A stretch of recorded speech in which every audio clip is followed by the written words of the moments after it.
Hace varios días ya, ¿no es cierto? Bueno, doy gracias al Señor por la oportunidad de estar con ustedes nuevamente y a los que aún no he podido conocer o saludar, también quiero expresarles mi satisfacción de por verles y estar aquí compartiendo las cosas del Señor, ¿no? Bueno, una comunidad sabia en medio de un mundo injusto. Ese es el eslogan, ¿no?, de este tiempo y, y creo que es muy acertado. Me parece que es muy propio de lo que estamos viviendo. Bueno, perdón, verdad que tengo aquí el micrófono. ¿Se escucha, no es cierto? Sí. Ya, estoy haciendo mal las cosas.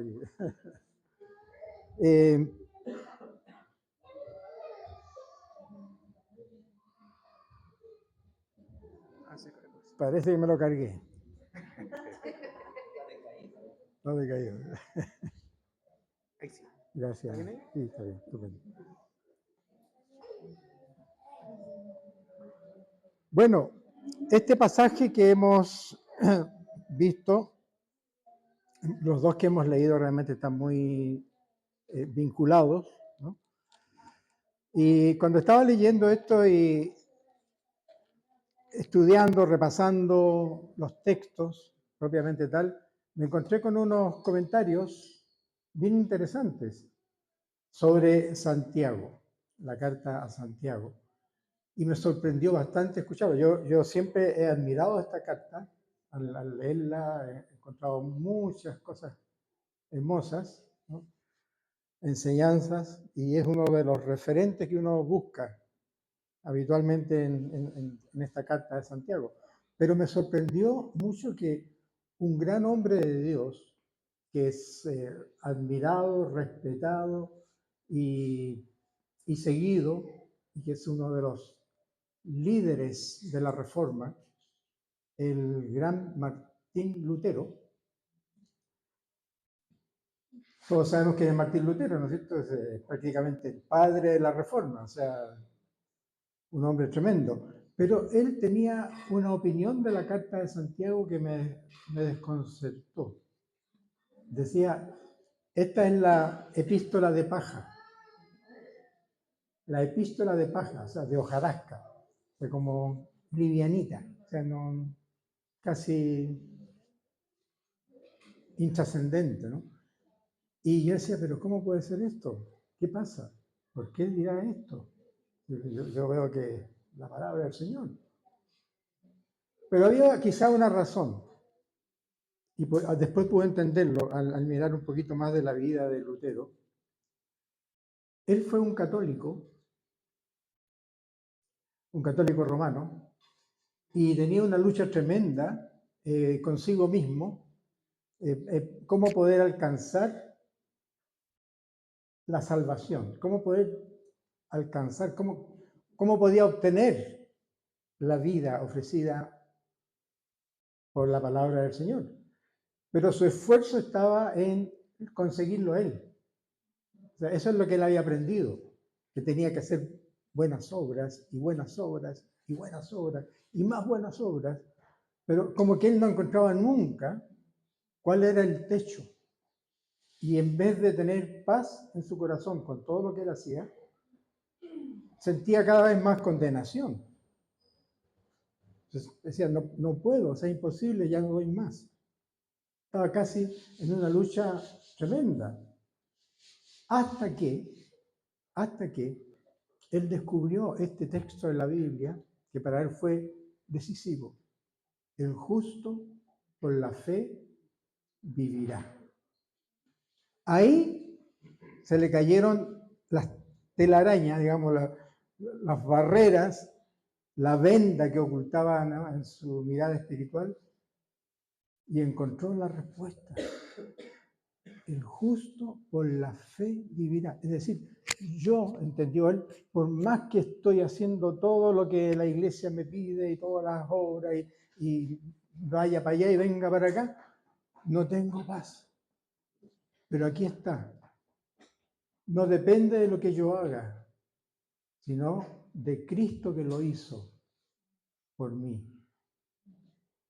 Y entonces, en ese momento, si él salió de su contexto católico, obviamente, ¿no es cierto? Y fue a la Escritura, y leyendo la Escritura y ya poniendo sus ojos no en los tratados de los padres de la Iglesia católica y esto otro, sino que en la palabra de Dios, él se cimentó. Ahí encontró la respuesta en la palabra del Señor, en la obra de Cristo, en la cruz del Calvario. Entonces podemos entender que él como que salió de ese mundo y dijo, ya las obras poca cosa son. Lo importante es creer en el Señor. Podemos entenderlo, ¿verdad? Pero aún así, esa aplicación no era del todo correcta. Le faltaba un ajuste todavía. ¿Cuál era el ajuste que le faltaba? Entender, como hemos leído en la carta de Pablo, porque él, claro, al principio tenía con Pablo esto, ¿no? De que él predicaba, su predicación estaba centrada en creer en Cristo. Su énfasis estaba ahí, en creer en Cristo, fe en Cristo y nada más. Entonces, claro, Lutero tomó eso y eso fue su predicación en ese momento. Fe en Cristo y nada más. Y está bien, está correcto, todo eso lo entendemos, lo aceptamos y lo vivimos. Fe en Cristo y nada más. Es la fe en Cristo, es la gracia de Dios, es la misericordia de Dios. Nosotros estábamos muertos en nuestros delitos y pecados y no podíamos hacer nada para resucitarnos nosotros mismos. Espiritualmente muertos, espiritualmente separados de Dios, mas el justo por la fe vivirá. Y entonces ahí tenemos clarito que el que murió en la cruz, el que fue a la cruz, fue el que llevó también nuestros pecados y nuestras maldades. Yo quiero contarle, hermano, brevemente, cómo me convertí yo al Señor. ¿Quieren saberlo o no? Ah, que son copuchentos, hermano. Bueno, no, es muy simple, es muy simple. Bueno, yo fui un joven, un niño inocentón, como todos los chiquillos, ¿no? Hice mi vida, estudié en la escuela normal, me recibí como profesor, trabajaba feliz, tenía mi vida. Yo no le hacía mal a nadie, yo como que estaba todo bien. Me casé joven, jovencito, con una niña más joven que yo. Yo tenía 22 años y mi señora tenía 16 años.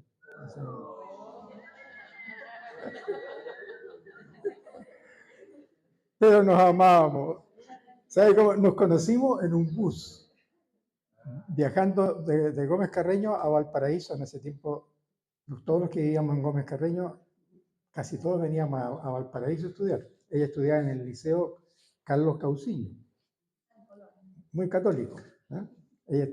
Casi era monja la chiquilla. Y yo estudié en la escuela normal. Era de Viña del Mar, pero por un terremoto que hubo en esos años se trasladó a Valparaíso. Nos prestaron un liceo en Valparaíso para terminar nuestros estudios. Bueno, entonces era profesor y estaba bien. Mi esposa era súper buena. Súper buena. Era, bueno, es. Hay que tener cuidado aquí con lo que lo filtran todo. Sigue siendo muy bueno. Claro, pero ¿sabes qué? Ella, con su vida, con su cariño, su amor, su ternura, su entrega, ella fue haciéndome consciente de lo malo que era yo y que no me había dado cuenta, o sea, estaba ahí tapadito. Pero su vida fue la que me hizo ver que yo no era digno de ella. Y ahí comencé a ver, ¿no es cierto?, que, claro, yo no estaba viviendo bien. Pero yo hacía todo lo que el mundo hacía, entonces decía, no, si yo estoy bien, no le hago mal a nadie. Pero no me daba cuenta que le hacía mal a ella y sobre todo le hacía daño al corazón de Dios con mi vida. Yo me creía bueno, pero cuando empecé a ver a ella y su cariño, su amor, yo me sentí tan miserable, tan avergonzado. Ella estaba yendo ya en ese momento a una iglesia en Gómez Carreño, invitada por los vecinos, las chiquillas amigas ahí. Entonces yo le decía, no, yo no quiero ir ahí, no quiero saber nada de los canutos. Ella iba al grupito y estaban orando, el pastor estaba preocupado también por la familia, ya teníamos 2 niños que nacieron después de casarnos, por supuesto, pero hay que aclarar las cosas, claro. Entonces sentía eso, ¿no? Como un remordimiento, y cuando escuchaba la palabra, porque yo al final acepté ir a un campamento de verano, no a la iglesia, sino a un campamento de verano. ¿Por qué? Porque yo sacaba mis cuentas. Decía, no, un campamento, mira, está bien porque vamos de vacaciones con los niños, nosotros tenemos pocos recursos, yo no los puedo sacar de vacaciones a otra parte. Vamos a este campamento que casi no nos cobran nada, apenas un poquito, lo vamos a aprovechar. Y fui al campamento con esa mentalidad, mientras todas las familias iban para fortalecerse en el Señor y saber más de la palabra y tener compañerismo y comunión. Yo iba sacando mis cuentas, mezquina y miserable. ¿Te das cuenta?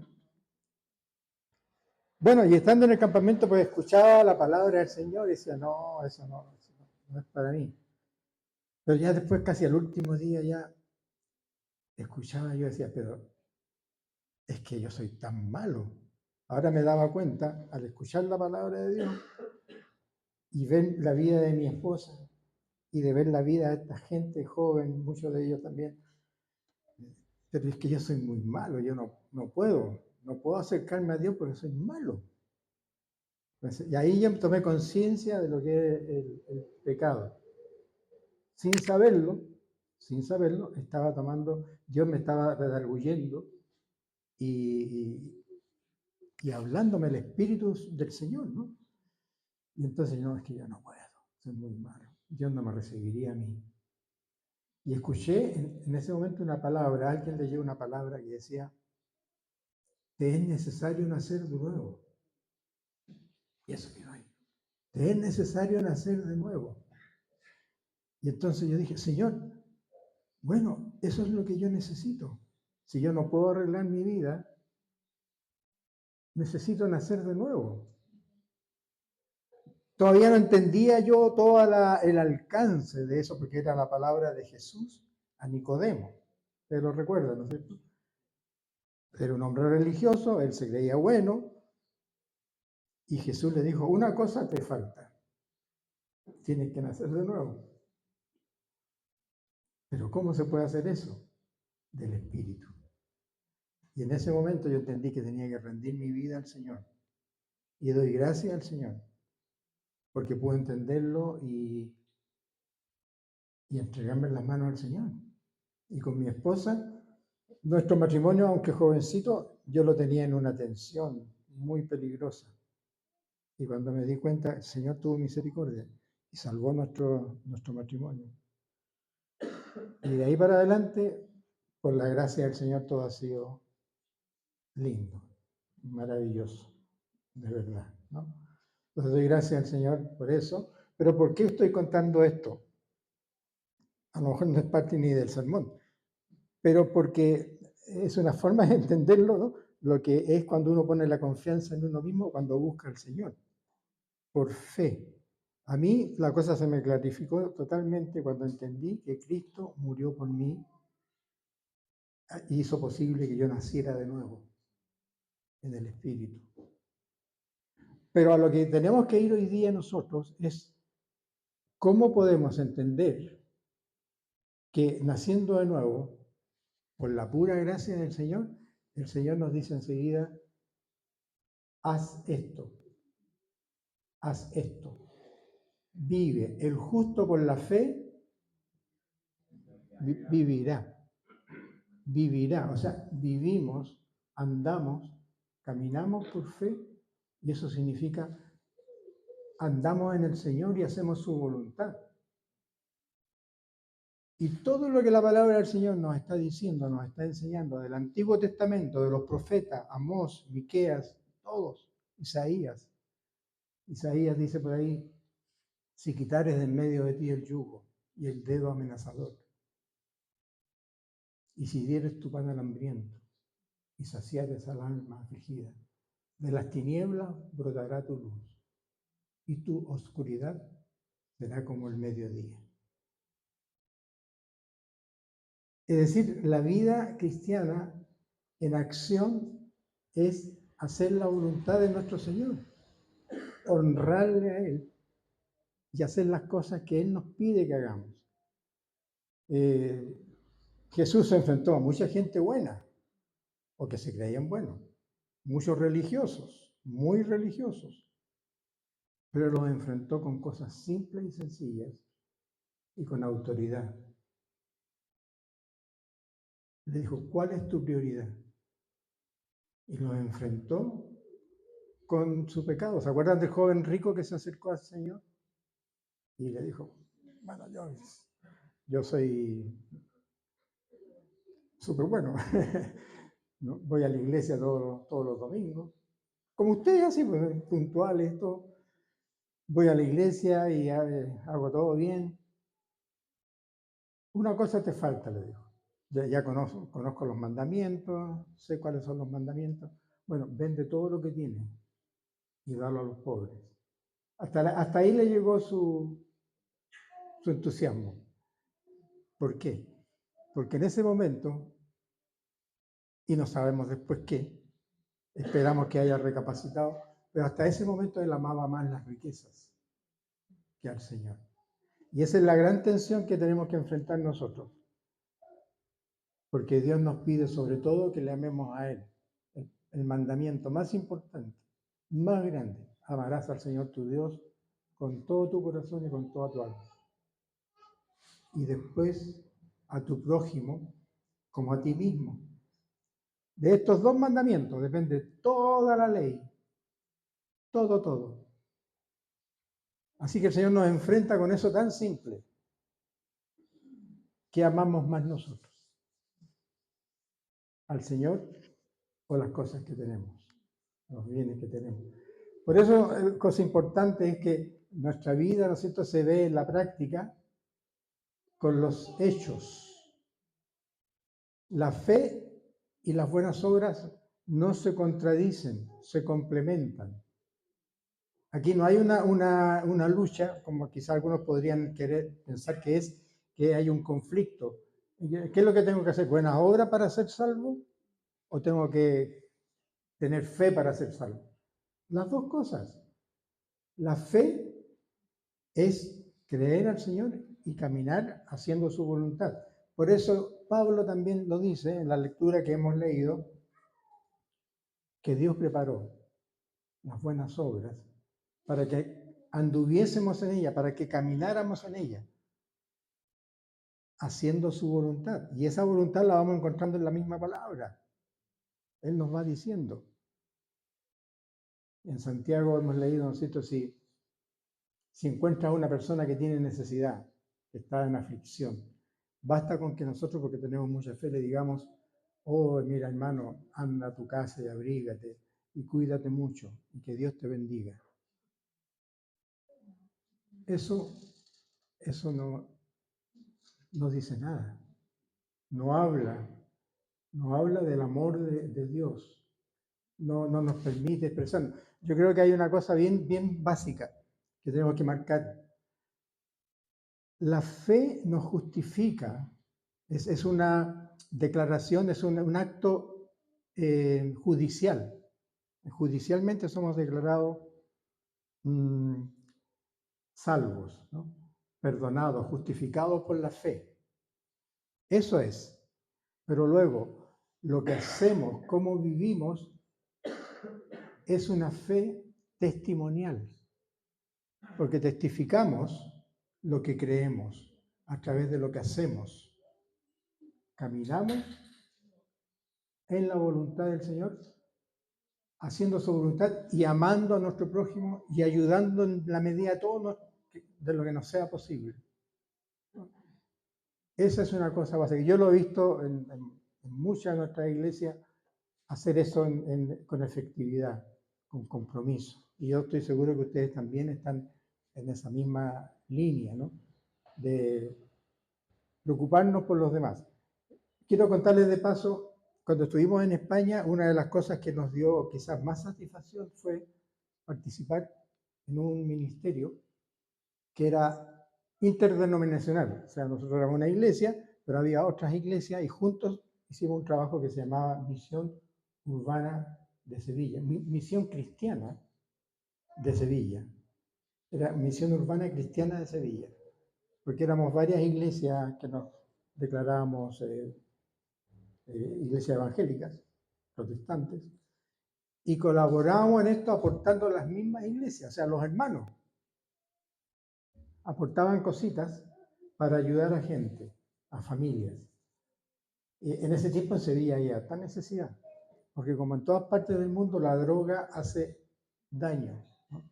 Algunos dicen que ayuda mucho a mucha gente, pero en el fondo destruye las vidas. No solamente de la gente que se embarca en la droga, sino también de la familia de la gente que está en la droga. Porque nos tocó enfrentar muchos casos de familias que estaban desesperados porque sus chicos les robaban sus propias cosas para venderlas y comprar droga. Y los padres ahí impotentes, ¿no? ¿Saben? ¿Cómo cuidas a tu hijo? ¿Cómo lo ayudas? ¿Cómo lo sacas de ahí? Y estabas viendo eso que pasaba delante de tus ojos. Es desesperante.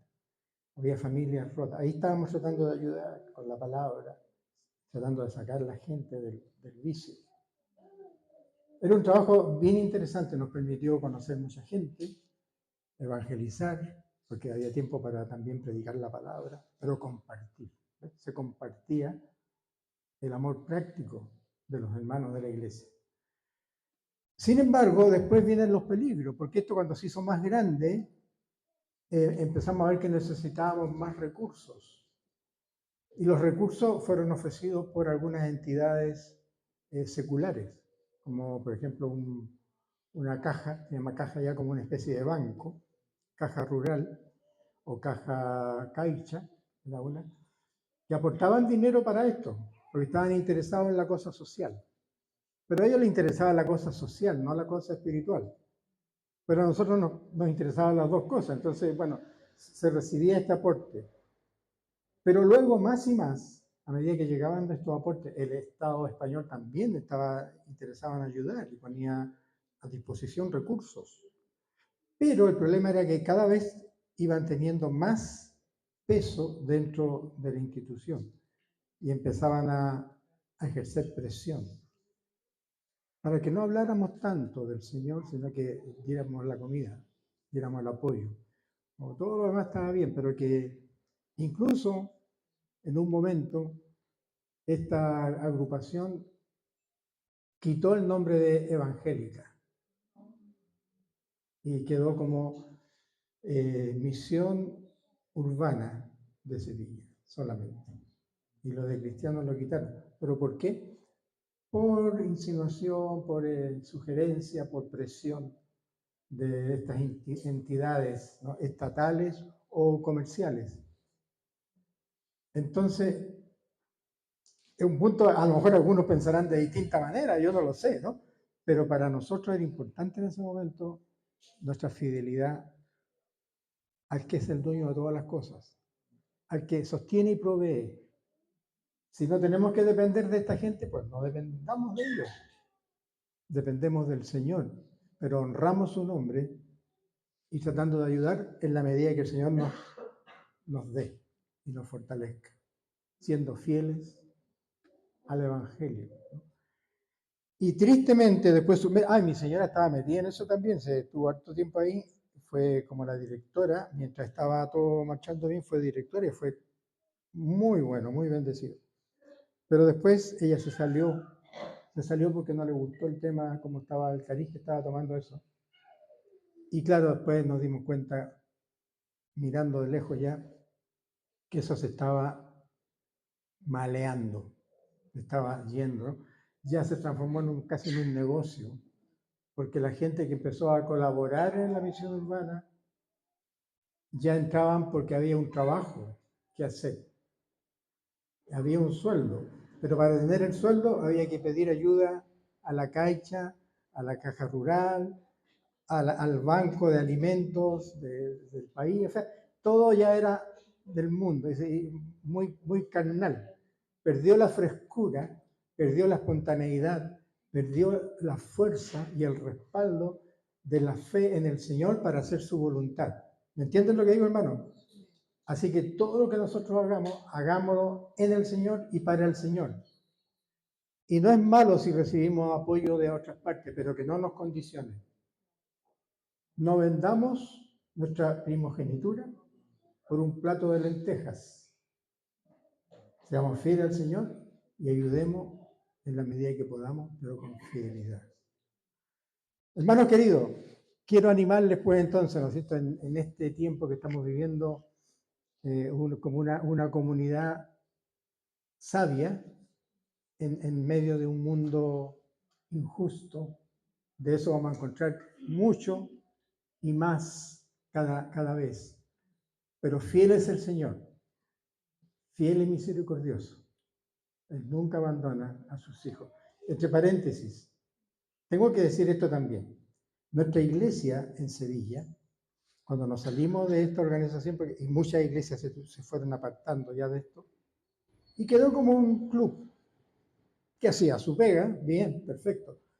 Pero nuestra iglesia, con los hermanos de nuestra iglesia, empezaron a formar su propia, ¿cómo le llaman allá esta cuestión? ONG. Es lo mismo aquí, ¿no es cierto? ONG. Que con tanto tiempo afuera ya los nombres se me usan. ONG. Bueno, entonces era ONG pero cristiana.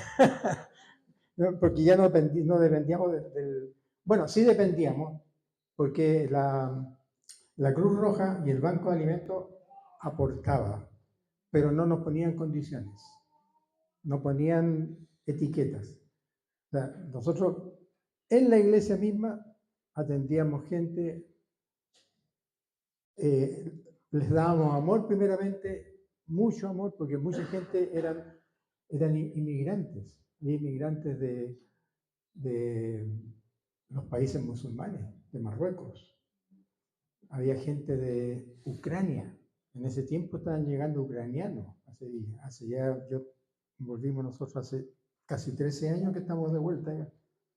Pero ya en ese tiempo había ucranianos en Sevilla y todos con necesidades tremendas. Rusos, también había rusos. Había gente de distintas naciones, de Bolivia, de chilenos pocos vimos, argentinos ninguno, pero había peruanos, bolivianos, ecuatorianos, colombianos y musulmanes. Y toda esta gente, mira, llegaban ahí con necesidad. Nosotros atendíamos su necesidad, pero también nos esforzamos en suplir su necesidad más grande, que es conocer al Señor. Porque nosotros podemos darle un abrigo a un hombre y abrigarlo, pero así se va a ir con su abrigo al infierno si no conoce al Señor. Entonces es importante abrigarle, pero también es importante rescatarle. Y sin condiciones, o sea, no es que te damos el abrigo si tú vienes al culto o te damos el abrigo si esto, no. Sin intereses mezquinos. Nuestro interés tiene que ser honrar al Señor, servir al Señor y atender al necesitado. Y de eso habla mucho la palabra del Señor, y yo no voy a entrar en eso ahora, porque tenemos que ir terminando. Y recuerden siempre esto, cuando el Señor, al final del mensaje casi ya del Sermón del Monte, estando con la gente, les dice su palabra, ¿cierto? Muchos dirán en ese tiempo, Señor, Señor, en tu nombre hicimos muchas cosas. Hicimos muchos milagros, echamos fuera demonios, atendimos gente, hicimos muchas cosas. Pero el Señor les dijo, apartaos de mí, hacedores de maldad. No os conozco. Y lo que el Señor espera es que nosotros hagamos su voluntad, no las cosas que nos parecen a nosotros o que el mundo nos dice que tenemos que hacer. No estamos obligados a cumplir la Agenda 2030, por ejemplo, porque ya estamos viendo las plumas de la Agenda 2030, ¿no es cierto? Ya se nota, se nota. Bueno, no es nuestro tema hoy día, pero sí quiero decirle pues que tenemos que hacer lo que nos corresponde a nosotros, ¿no? La fe y las obras. ¿Qué está primero? ¿Las obras o la fe? Bueno, no es tema para discutir, es solamente creer al Señor y obedecer. Esto es como poner el caballo antes que el carro. El caballo adelante es la fe, porque sin fe es imposible agradar a Dios, sin fe. Pero la fe tiene que estar con las obras, porque si no hay obras, tiene toda la razón del mundo el apóstol Santiago para decir, la fe sin obras es muerta. Es como un metal que suena, pero no tiene amor. No es nada. Así que la fe y las obras. Oremos al Señor y pidamos que el Señor nos anime, que nos fortalezca y que podamos cumplir la tarea que tenemos por delante, que es maravillosa, ¿no? Oremos. Nuestro Dios y Padre, queremos darte gracias, Señor, por el desafío que tú nos planteas. Gracias, Señor, que tú viniste por amor, porque de tal manera amó Dios al mundo que ha dado a su Hijo unigénito, para que todo aquel que en él cree no se pierda, sino que tenga vida eterna. Y, Señor, ese amor sigue siendo derramado para que alcance a muchos. Permite, Señor, que como iglesia en este lugar podamos, Señor, seguir con la preocupación, el entusiasmo, el compromiso, la fuerza, la voluntad de honrar tu nombre, Señor, proclamar tu evangelio y también, Señor, servir a la comunidad, servir a los que necesitan. Ayúdanos, Señor, para ser sabios en este tiempo de conflicto, en este tiempo de tanta injusticia y de tanta maldad. Te lo rogamos, Señor, en el nombre y por los méritos de Jesucristo. Amén. Amén. El Señor les bendiga, mis hermanos.